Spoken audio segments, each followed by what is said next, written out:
It's the only thing that was hypocritical we give on the show. It's the only thing we tell people it's okay to do that I never do. I went broke in my 20s as I was a baby Christian. I had just met God, and I discovered in that process a guy teaching what the Bible said about money named Larry Burkett. And I said, I'm going to follow what the Bible says. I'm never borrowing money again, and I've never borrowed money again. I don't borrow money for anything ever, for any reason, under any circumstances. Everything else I tell people on the show to do, I do exactly what I say to do. Allowing people to take out a mortgage without me yelling at them, it's the only time that my advice is inconsistent with my life. Does that make sense? Right. And it's completely fair for you to call me out on it, and then I'll answer your question. But I wanted to caveat that and say, I don't borrow money for anything. And sometimes when I get a question where it's kind of borderline whether they have to borrow or not, I tell them that story. I say, hey, I don't borrow for anything, and I recommend that. That is the best way.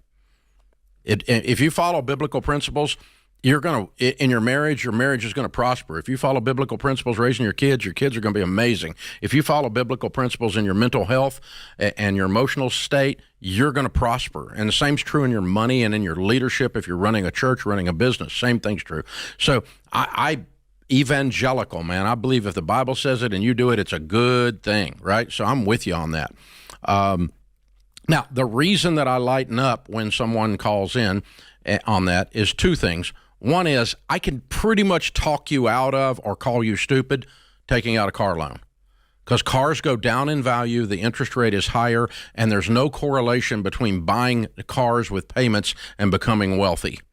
Very few millionaires will tell you that, oh, the best thing I ever did was agree to borrow on a car because I needed a car because I was out in the country and I was driving a long way and I needed a car. No millionaires told us that when we studied 10,000 of them.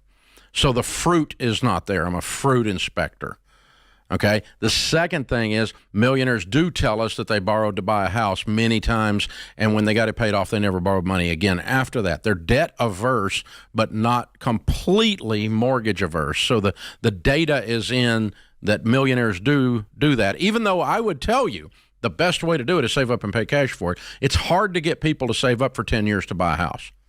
I can get them to save up 3 years to buy a car, or to 18 months to buy a car. But I can't. I've had trouble doing that. So I make that violation. But I also often tell people all the time when I say that, no more than a 15-year mortgage, no more than a payment of a fourth of your take-home pay. You probably heard me say that, Zachary. And then get the stupid house paid off as fast as you can, because the shortest distance between where you are and wealth is debt freedom. And that's consistent across the thing. But you're exactly right.